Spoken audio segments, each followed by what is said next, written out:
began this larger interagency effort. Throughout the day, we've had some success.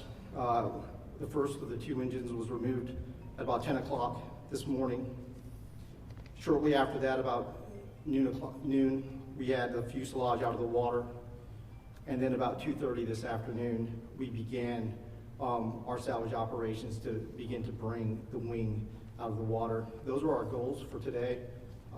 The fuselage, the engine, and the wing, we are on our way.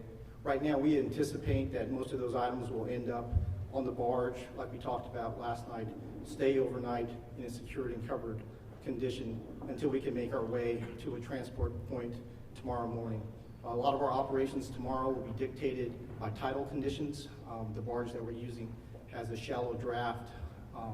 We're going to wait till high tide, probably close to around 10 o'clock before we can start actually begin transferring those items from the barge over to the transport that will eventually bring them over to Hangar 7, and then returning back out to complete our operation. Over the next 24 hours, our goal is really to complete our commitment to finishing the civilian plane recovery.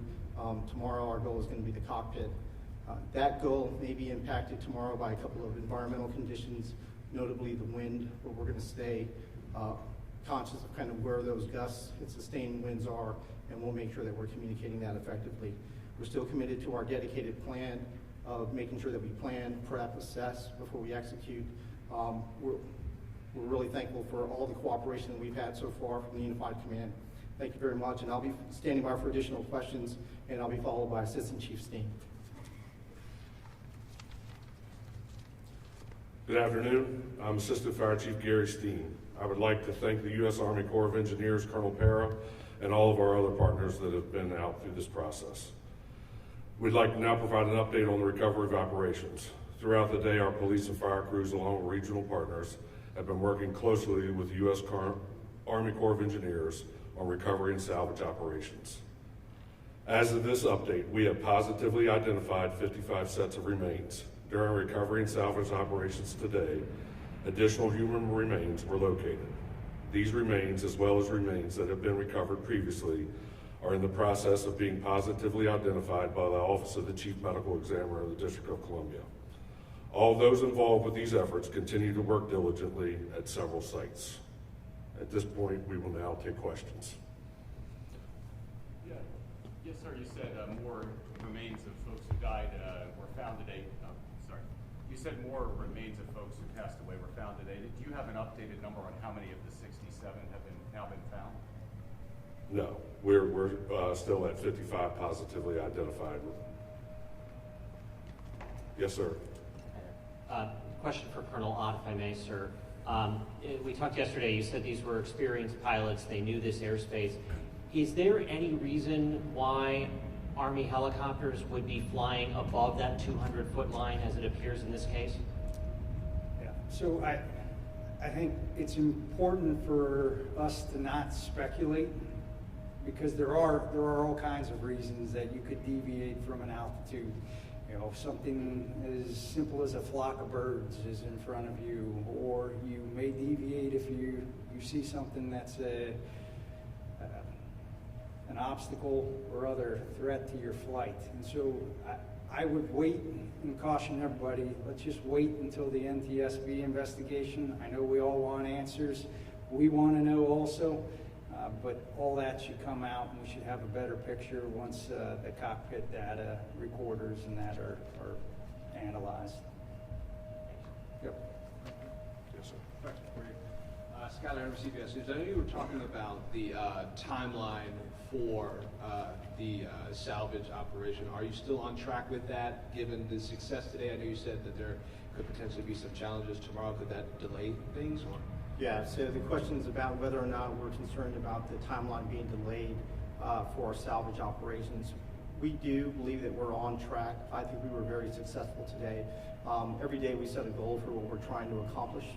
Our goal for today was to get to the engine, the fuselage, and the wing, and we're going to be successful by the end of the day. Our goal for tomorrow, based on the reduced timeline and the environmental conditions, is the cockpit, and we equally think we're going to be successful. Yes, sir. Hi, Chief. Tom Costello with NBC News. Could you talk about the emotional toll that this must take on these divers who are in the water and trying to recover the remains of these victims, and do it, as you've said over and over again, in a dignified manner? But presumably you're dealing with children and parents and families. I'm just wondering what this does to the divers who are in the water.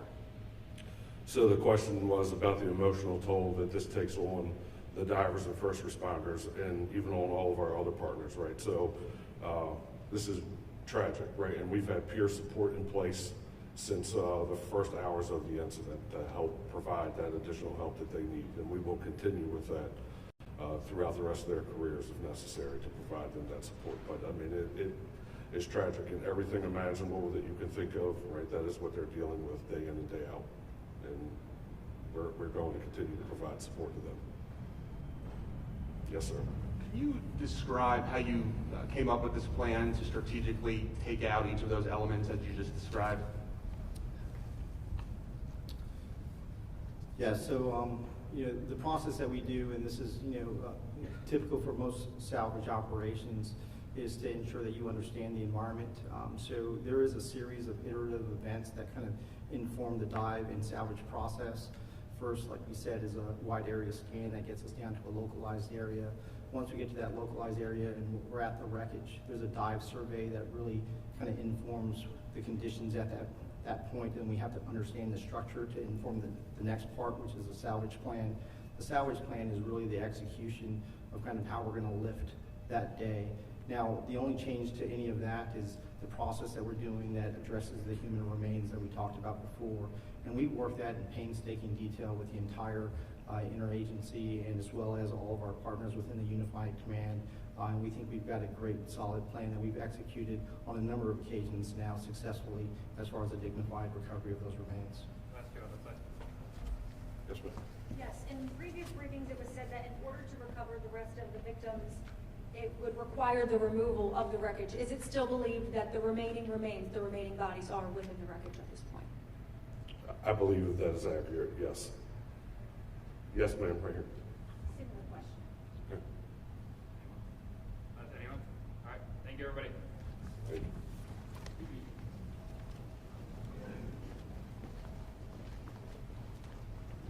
Thank you. Wow. Okay, enjoy your evening. Thank you, Paris.